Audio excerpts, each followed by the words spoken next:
Sí, se ve. Sí, doctor. Perfecto, vamos a empezar.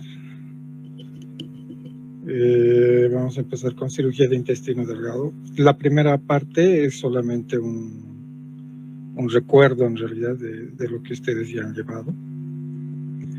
El intestino delgado empieza en lo que es el duodeno, justo donde termina el estómago. Ahí empieza el intestino delgado y va a ir a terminar hacia lo que es el ilion. En realidad no hay un límite exacto, ¿no? Todos estos límites son... A ver un ratito, no sé qué está pasando aquí. Es que siguen entrando y no he puesto para que entren directo. Entonces no hay el límite exacto, pero sí hay algunas porciones que debemos y podemos discriminar incluso durante la cirugía. Por ejemplo, el duodeno empieza justo donde termina el estómago, que es en el píloro. Después del píloro está el duodeno y tiene 4 porciones y va desde el píloro hacia lo que es o llamamos el ángulo de Treitz. Entonces esa sería la primera porción, que también se denomina bulbo duodenal. Una segunda porción que es la ampolla, o donde está la ampolla de váter, en la segunda porción del duodeno. Una tercera porción que ya es limpia, y la cuarta que es resto del duodeno y prácticamente iniciando el intestino delgado. De aquí que ven esta reflexión del peritoneo, en realidad esta parte es retroperitoneal. Y aquí empieza el intestino delgado como tal, y con una porción que se llama yeyuno. Como ustedes pueden ver, emerge del retroperitoneo, y es lo que nosotros buscamos en la cirugía.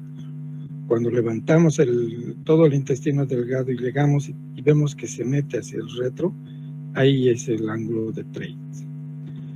Ahí empieza el yeyuno. No hay un límite exacto entre el yeyuno y el ilion, pero por algunas características podemos decir que se puede diferenciar anatómicamente el yeyuno del ilion. Fisiológicamente, aunque tampoco tienen un límite, pero cada segmento tiene su actividad fisiológica. Entonces quedaríamos que el intestino delgado va desde el estómago hacia la válvula iliocecal, y podemos discriminar 3 porciones: el duodeno, el yeyuno y el ilion. ¿Cómo podemos discriminar el yeyuno del ilion? El yeyuno es más grueso, ¿no? El ilion es más delgado. El yeyuno en su irrigación tiene menores arcos de división. Como ustedes pueden ver, aquí hay una subdivisión y van directamente hacia la cara vascular del intestino y rodean toda la circunferencia. En cambio, en el yeyuno tienen más divisiones, los vasos no son tan rectos como aquí, hay más órdenes en la vascularidad, y una vez que llegan a la parte vascular se interiorizan directamente hacia lo que es la mucosa submucosa para su irrigación. Además, el yeyuno es más grueso, tiene más grasa mesentérica. El yeyuno es más delgado, tiene menos grasa mesentérica, y la forma que ustedes han visto es casi de un embudo, ¿no? Más grueso proximal y más delgado a distal. ¿Qué maneja el intestino delgado? Líquido, ¿ya? ¿Y qué líquido? Todo el líquido que viene desde el estómago. Así tenemos 2000 de lo que deberíamos consumir en líquidos: saliva 1500, secreciones gástricas, el líquido biliar aproximadamente entre 500, puede subir hasta 800 o 1000 mililitros, el páncreas igual, entre 1000 a 1500 mililitros, y las secreciones propias del intestino delgado, que serían más o menos unos 1000. En total, si ustedes cuentan, se manejan entre 7 a 10 litros de líquidos, de los cuales cerca del 70-80% va a absorber el intestino. van a pasar hacia lo que es el colon, y el colon se va a encargar de absorber casi el 70-80% de todo el líquido que está pasando. Eso es muy importante, porque si nosotros cortamos aquí, lo que vamos a tener no son heces, lo que vamos a tener es líquido intestinal, agua, ¿ya? Abundante agua. Mientras más proximal, más cantidad de agua. Dentro de las funciones fisiológicas, ustedes recuerdan, entonces, lo más importante es el intercambio en el yeyuno de nutrientes, que serían los 3 componentes más importantes: lípidos, proteínas o aminoácidos e hidratos de carbono. Y a distal, en el ilion, además de las vitaminas, zinc, los minerales, también hay intercambio de agua. El transporte puede ser a través de los desmosomas, de las uniones. El transporte puede ser además por transporte o difusión simple, puede ser difusión facilitada, como en el caso de la glucosa, o transporte activo, ¿no? A contracorriente, como el sodio-potasio. Esto es lo que más se absorbe en el yeyuno, que ya les decía: los hidratos de carbono, que están representados por el almidón de la dieta y por la sacarosa y la lactosa, y otros azúcares que van a terminar en hidratos de carbono que se van a absorber. De los 3 grupos más importantes que absorbemos son la glucosa, galactosa y fructosa. No absorbemos la celulosa. En cuanto a las proteínas, casi todo viene de la alimentación. Estas tienen su proceso de digestión, ayudados principalmente por las enzimas pancreáticas, y todas se van a dividir hacia lo que son aminoácidos. Y entre estos tenemos los dipéptidos, tripéptidos y los aminoácidos, es decir, cadenas cortas, y así se van a absorber.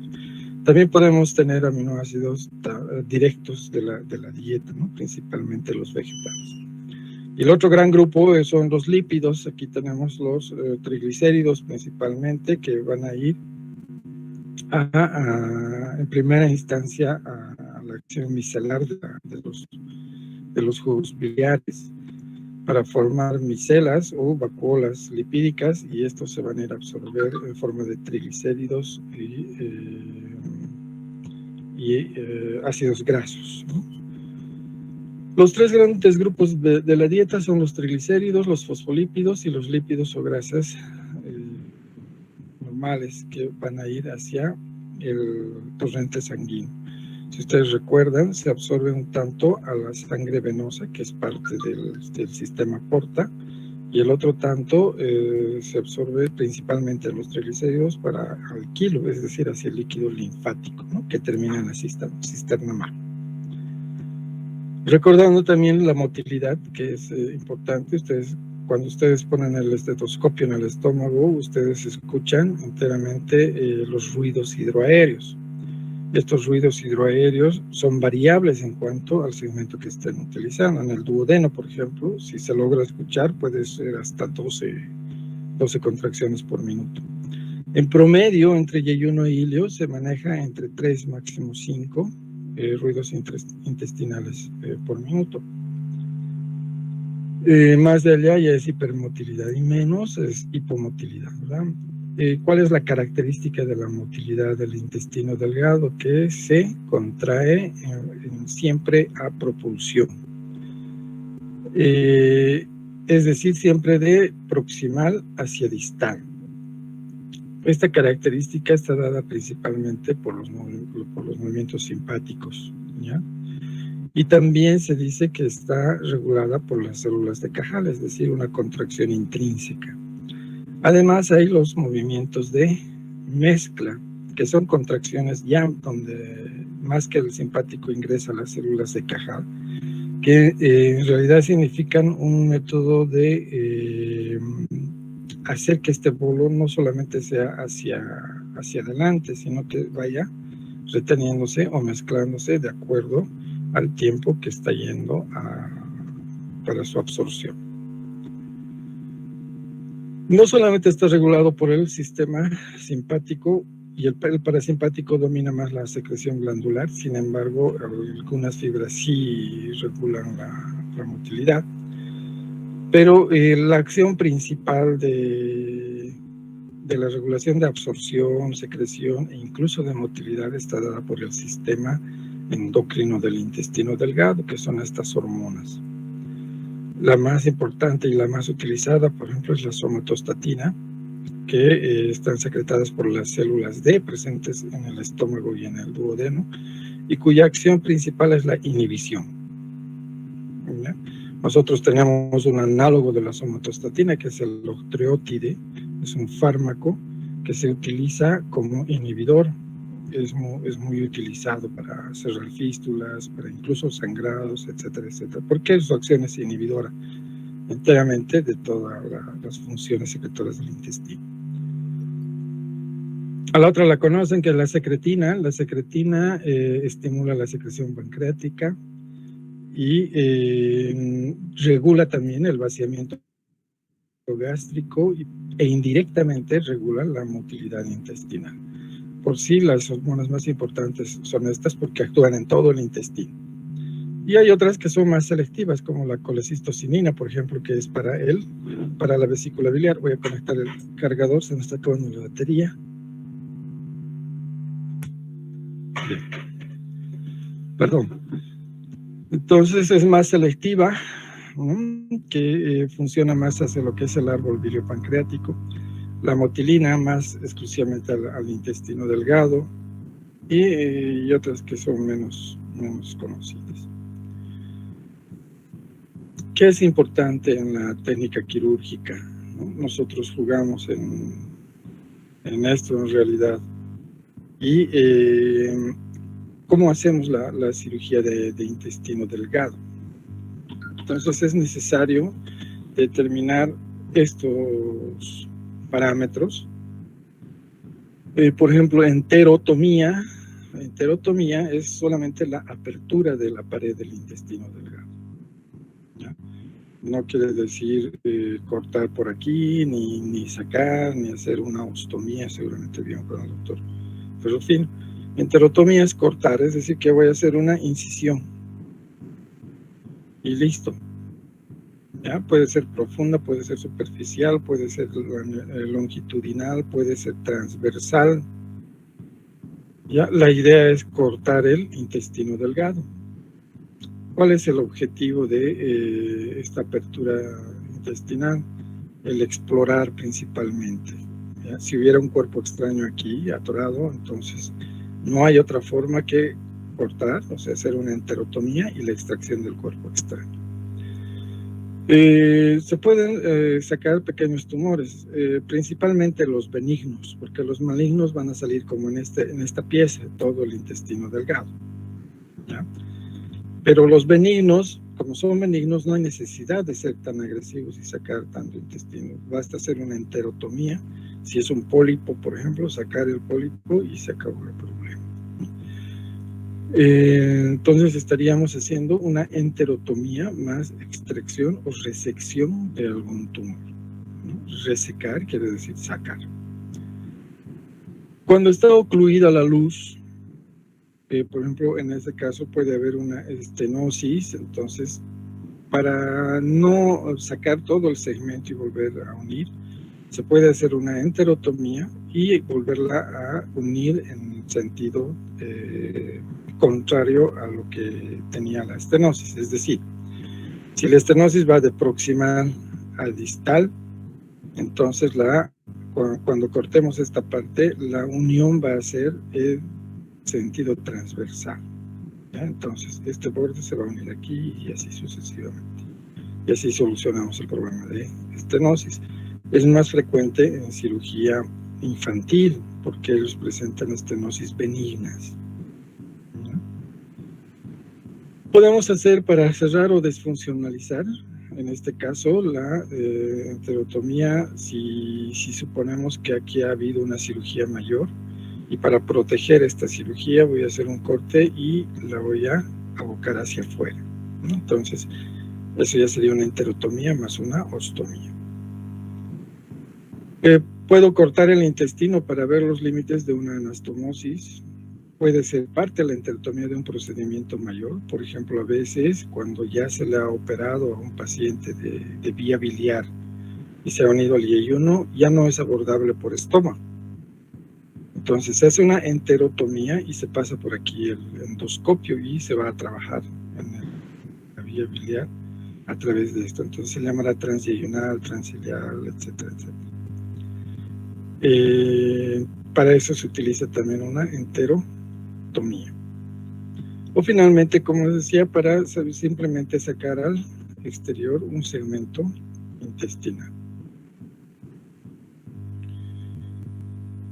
¿Cómo se realiza? Como cualquier órgano, no olviden que el intestino delgado es móvil si no hay adherencias, entonces se puede exteriorizar hacia afuera. Eso se llama evisceración. Y como ustedes ven en la fotografía, aquí abajo, debajo de las compresas, está el resto del intestino y se ha exteriorizado un segmento de intestino delgado. Entonces casi podemos hablar que hay unos 7-8 metros, digamos, en todo esto, ¿no? Entonces se eviscera al paciente buscando el lugar del problema. Aquí es una oclusión por una adherencia. Ustedes pueden ver, entonces, este segmento ha sido atrapado, ya, a manera de una hernia interna. Como ha sido atrapado, entonces empieza la distensión, inflamación y puede llegar a la perforación. Entonces, ¿qué es lo que vamos a hacer? ¿Cuál es la técnica quirúrgica? Primero, la evisceración. En segundo lugar, el aislamiento, ¿no? La exteriorización y aislamiento. De esta manera tenemos todo a favor de lo que nosotros decidamos hacer. Si nosotros vamos a cortar, vamos a hacer la enterotomía, obviamente todo el contenido se va a salir, entonces hay que clampear, ¿ya? Y eso se llama coprostasis.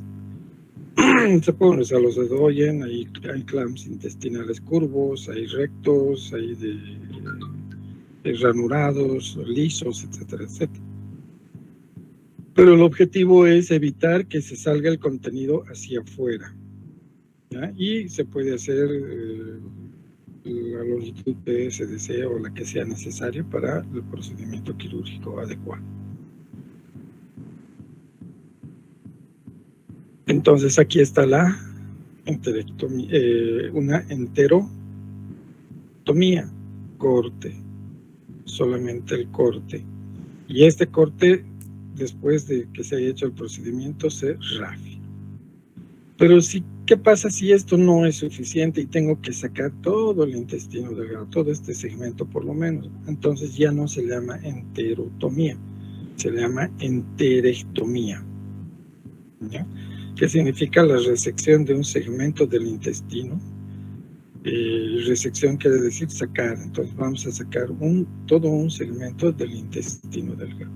Se utiliza cuando esto no funciona, cuando empieza a fugar la enterotomía, o cuando ha habido una lesión extensa, por decirles, en un proyectil de bala que entra por aquí y sale por aquí, además que tiene otra herida aquí. Entonces, en vez de unir todas esas lesiones, voy a cortar y voy a sacar todo ese segmento involucrado. ¿Ya? A eso se refieren a heridas extensas. Cuando hay gangrena o esfacelo, si yo comprometo la vascularidad en esta enterotomía de aquí, entonces todo el intestino de aquí puede necrosarse si comprometo la vascularidad del meso. Entonces, a los 3 días el paciente va a presentar esto muerto, ¿no? Entonces, hay que hacer una enterectomía del segmento muerto hasta lograr tejido vital. También eso sucede cuando hay hernias o lesiones que estrangulan el intestino. En esta foto, por ejemplo, esta parte puede ser o haber sufrido una estrangulación. Si esto está negro, con seguridad que ya está necrosado. Si tiene este color, a veces se le da unos 15 minutitos, y si recupera el color, quiere decir que hay viabilidad, ¿verdad? Que los vasos se están volviendo a nutrir el segmento. Entonces, ahí voy a valorar, ¿no?, esta estrangulación. ¿Para qué? Para ver si hay un compromiso de la vascularidad y hay necrosis o no. También voy a hacer una enterectomía cuando hay un infarto arterial o venoso. Esto en realidad es un proceso fisiopatológico. Si es arterial se llama émbolo y si es venoso se llama trombo. ¿Qué quiere decir? Que un coágulo ha tapado una arteria principal y el segmento de intestino delgado se muere. Entonces hay que sacar el segmento muerto. Entonces yo no voy a decir resección de intestino delgado del tejido muerto, voy a decir una enterectomía por tejido estrangulado o por segmento estrangulado, ¿verdad? Las lesiones ulcerosas también, si una úlcera por aquí, voy a hacer una enterotomía y si no es controlable la úlcera, terminará en una enterectomía. Lesiones tumorales, si es benigna, enterotomía y si tiene, hay que sacar parte del intestino. Una enterotomía se vuelve en enterectomía. Se hace lo mismo que la enterotomía en la técnica de enterectomía. Se exterioriza, se aísla, se explora todo el intestino. Aquí está un clamp intestinal, ¿no? Y lo que interesa cuando vamos a sacar el intestino delgado es el meso. No se olviden que por aquí pasan los vasos nutrientes o nutricios. Este es un yeyuno, como pueden ver, tiene abundante grasa. Si miramos a trasluz, los vasos son más rectos, se ve que es un tejido grueso, ¿no? La pared también es gruesa. Entonces, el objetivo es ver que nosotros tengamos vascularidad, irrigación, porque si yo comprometo la irrigación, lo que yo una se va a morir, ¿verdad? Entonces aquí tenemos otra enterotomía, estamos sacando un cuerpo extraño, ¿verdad? En este caso es un besoa, y este se llama tiempo séptico, ¿ya? ¿Por qué? Porque se está abriendo el intestino. En el momento de abrir, entonces ya se saca lo que es el intestino. Aquí se decide si vamos a hacer una enterotomía como en la foto o vamos a terminar sacando el intestino delgado, que pasaría a ser una enterectomía. Una vez que hemos hecho ya el procedimiento, ya sea una enterotomía o una enterectomía, el problema es que tenemos que restituirlo, ¿verdad? O sea, restituir quiere decir que vamos a volver al estado normal. Entonces, lo que en lenguaje común sería cierre de las bocas intestinales. El cierre de las bocas intestinales para nosotros se denomina, si va a ser solo parte de la boca, se llama rafia. Pero si va a ser de toda la circunferencia, es decir, si toda esta boca la voy a unir a otra boca grande, entonces se llama ostomía también. Y cuando unimos las dos partes, o sea, cuando hacemos la ostomía de dos bocas grandes, la denominamos anastomosis.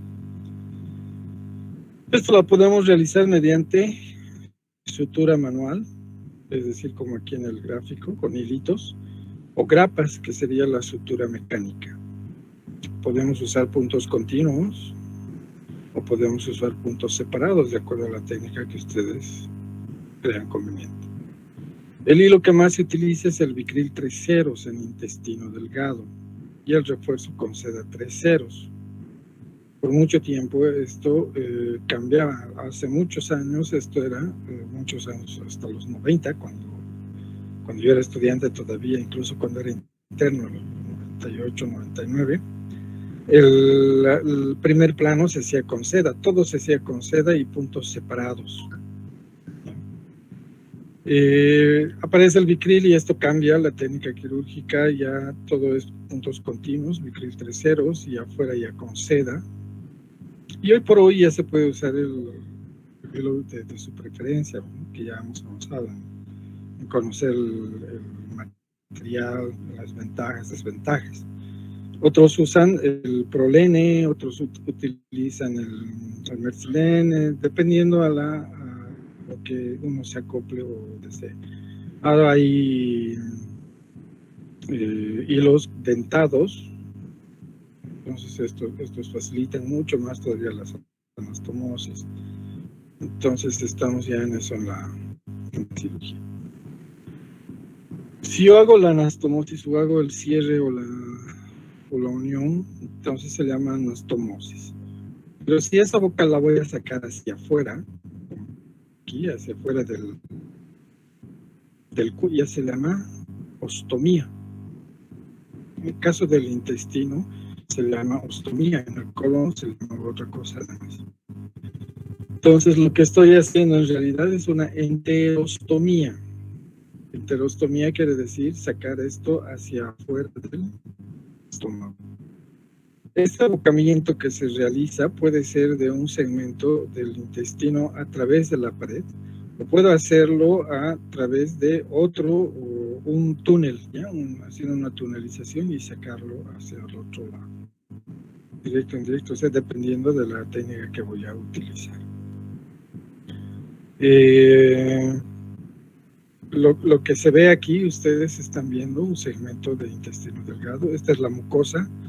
Entonces el intestino se ha evertido, ¿no? Se le ha dado la vuelta. Y esto porque esta es una técnica que se llama técnica de Bruch, donde se hace esto del intestino para unir esta parte con esta parte y con esta parte, es decir, una sutura mucosa, es decir, 3 puntos y unimos aquí, y esto va a quedar evertido, como en este caso. Es la técnica de Bruch. Se utilizaba mucho en las enterostomías definitivas, es decir, cuando se va a quedar para siempre. La otra técnica es no evertir la mucosa, es directamente sacarla hacia afuera y rafiarla directamente hacia la piel, ¿no?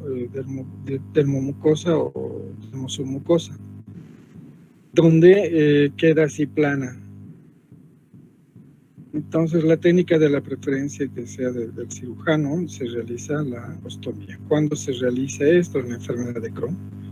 Ustedes saben que la enfermedad de Crohn es una enfermedad ulcerosa, donde la afectación del intestino puede ser de serio compromiso y que puede ser un primer tiempo de la cirugía o una cirugía definitiva, sacar el segmento y una orilla del ilio. ¿Por qué? Porque lo que más afecta al Crohn es la válvula ileocecal. Entonces, si esta se compromete, hay que resecar y sacar la boca del intestino delgado. La otra es la colitis ulcerosa. La colitis ulcerosa toma también todo lo que es el intestino. Generalmente agarra segmentos grandes, si es que no es todo el intestino o el colon. Entonces esta enfermedad, a diferencia del Crohn, el Crohn es en parches, en cambio esta es continua, ¿no? Entonces otra indicación de enterostomía. Patología pancolónica. ¿Por qué pancolónica si estamos en intestino delgado? Porque si el colon está enfermo y no puedo hacer nada con el colon, el que sirve es el intestino delgado y esto se saca afuera.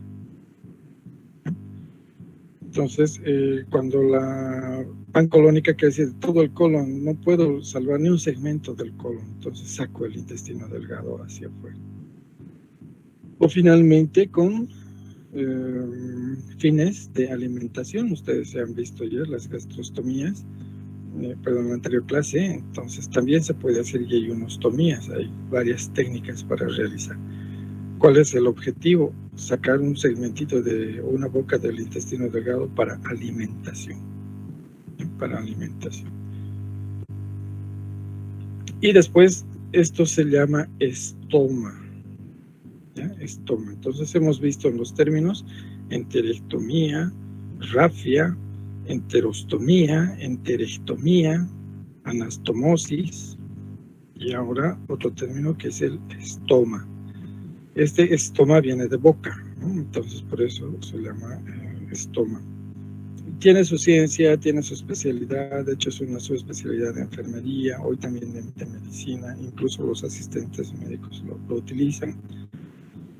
Y hay que hacer cuidados de esto. Aquí tienen una serie de dispositivos para lavar, asear, proteger la piel circundante y lo más importante, hemos dicho que se pierde el líquido por aquí, ¿verdad? Entonces hay que reponer eso al paciente. Es todo un arte el manejo de un estoma.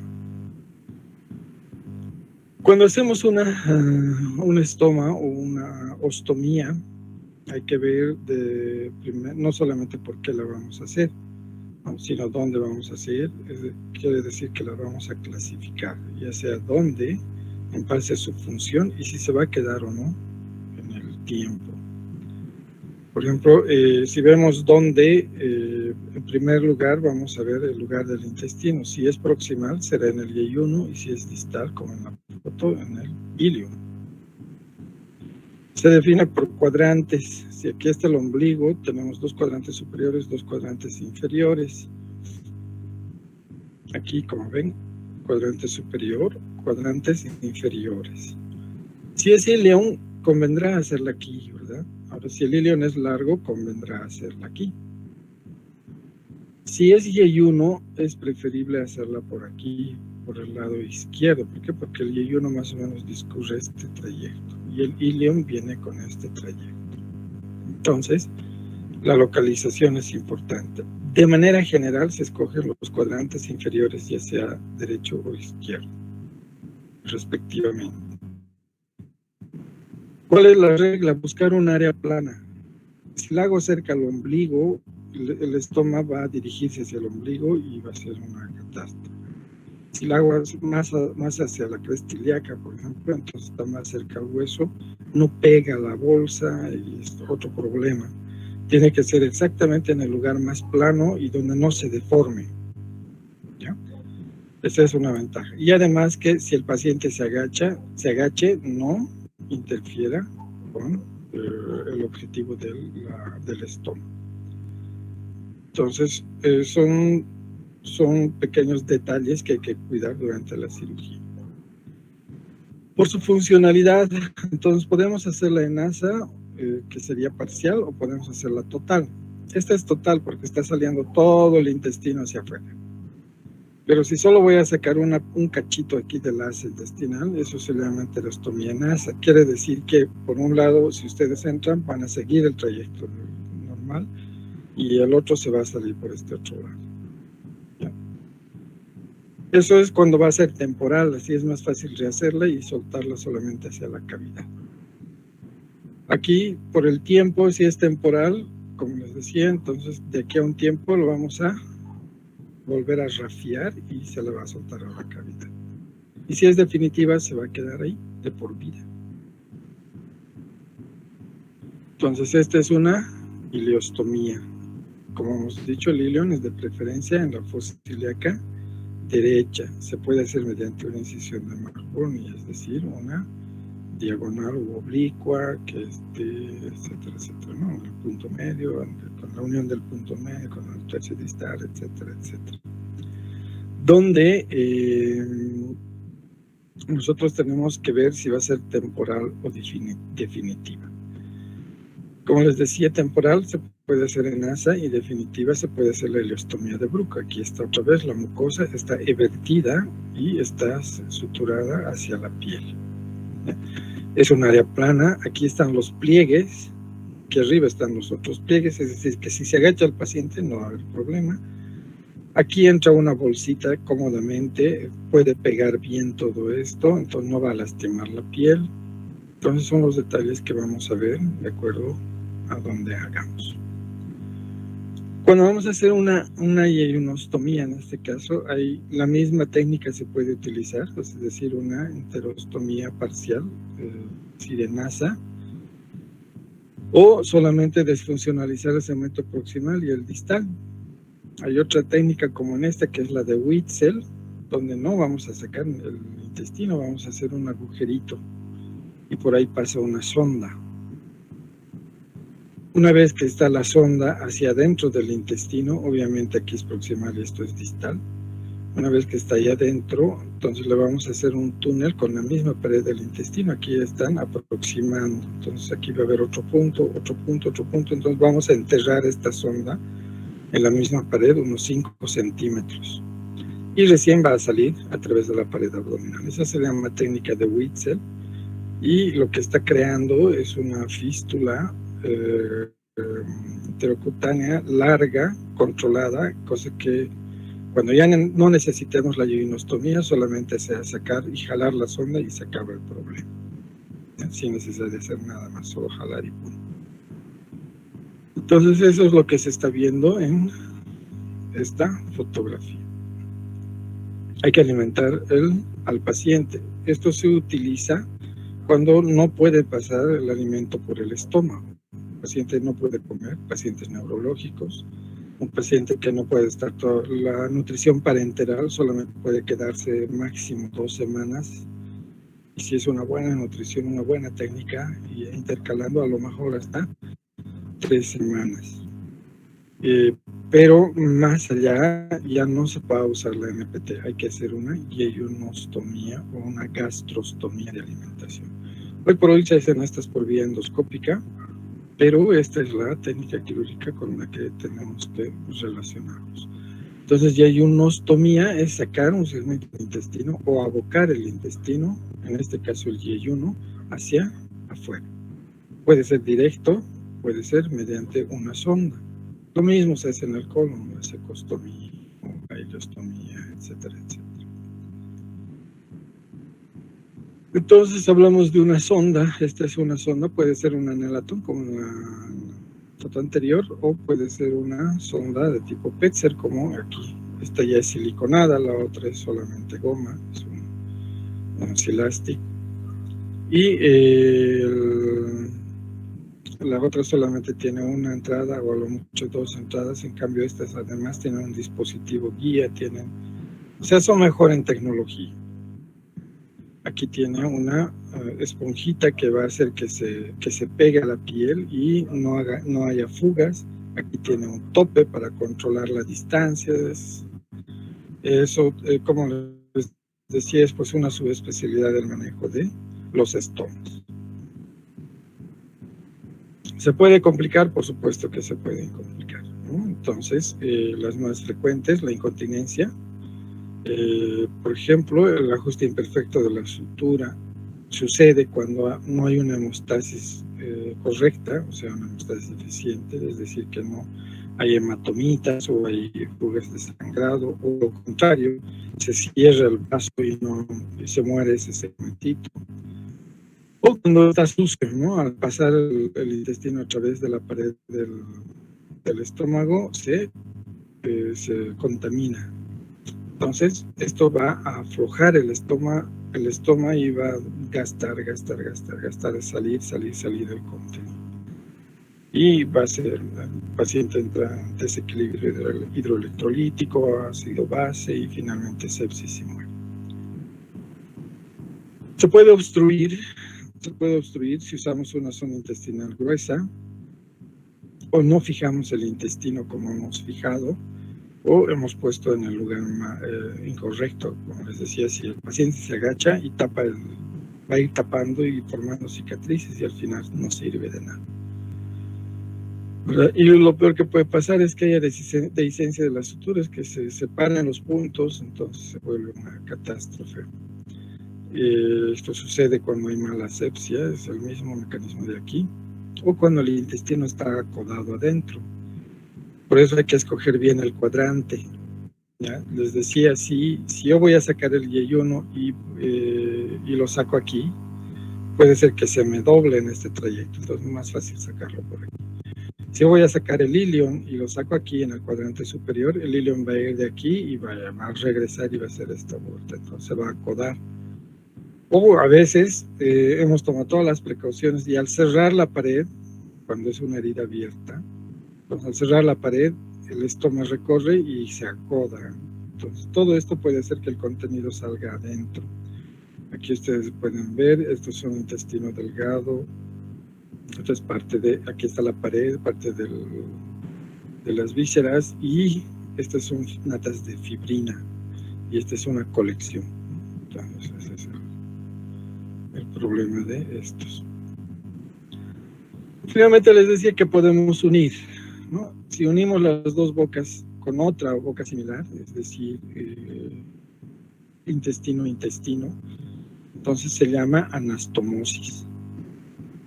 Antiguamente se le llama ostomía intestinal, quería decir abocamiento del intestino al mismo intestino. Después aparece la anastomosis, que quiere decir unión de dos segmentos o de dos bocas de intestino. Puede ser estómago a intestino delgado, puede ser intestino delgado a colon, puede ser incluso de esófago a intestino, estómago a colon, etcétera, etcétera. La cosa es que sea intestino y eso se llama anastomosis. La unión de dos segmentos intestinales para restablecer la continuidad del tracto gastrointestinal, es decir, que siga yendo el curso normal, las heces o el alimento o lo que sea que vayamos a anastomosar. Entonces, aquí ustedes ven ya en la técnica, cercado un segmento de intestino, se va a unir las dos bocas anastomóticas. Estos son los clamps, son curvos, y se va a hacer la sutura a la técnica quirúrgica que el cirujano prefiere, ¿no? Con Vicryl, con Prolene, con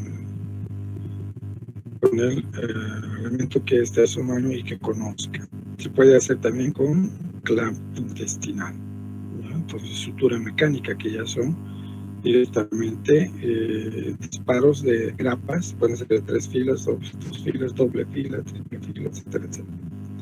Esto ya han visto también. Puede ser en un plano, es decir, un plano de esto, a esto puede darle un segundo plano, que puede ser seda, puede ser manual, puede ser también con sutura mecánica, de la preferencia que ustedes decidan, ¿no? Entonces, en un plano o en dos planos, como ustedes deseen.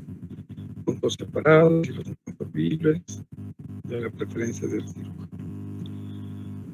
La sutura que se utiliza generalmente son las guías, la guía gastrointestinal, o las TEAs, que son las de anastomosis terminales, ¿no? Entonces, las TEAs son esas en forma de T, que ustedes han visto, son como de un ganchito. Las guías son las rectas, las rectas. También, que falta, también se utilizan las CCA, que son las redondas, las circulares. Entonces, se puede hacer término terminal, las dos bocas que se unen, una término lateral, es decir, una boca que termina con la pared lateral del resto del intestino, o puede ser lateral, que va a unir sus dos segmentos laterales. Entonces, esta es una cirugía donde se utilizan muchas anastomosis. Y cuando son muchas, es mejor hacerlas con sutura mecánica. Pero si ustedes ven, aquí se ha hecho una gastrectomía total, donde se ha hecho una duodenectomía, más se ha hecho una enterotomía o una enterectomía aquí abajo. Y obviamente todo esto hay que restituir el tránsito intestinal. Esta es una cirugía en hierros. Entonces, ¿cuáles son los términos que hemos hecho las anastomosis?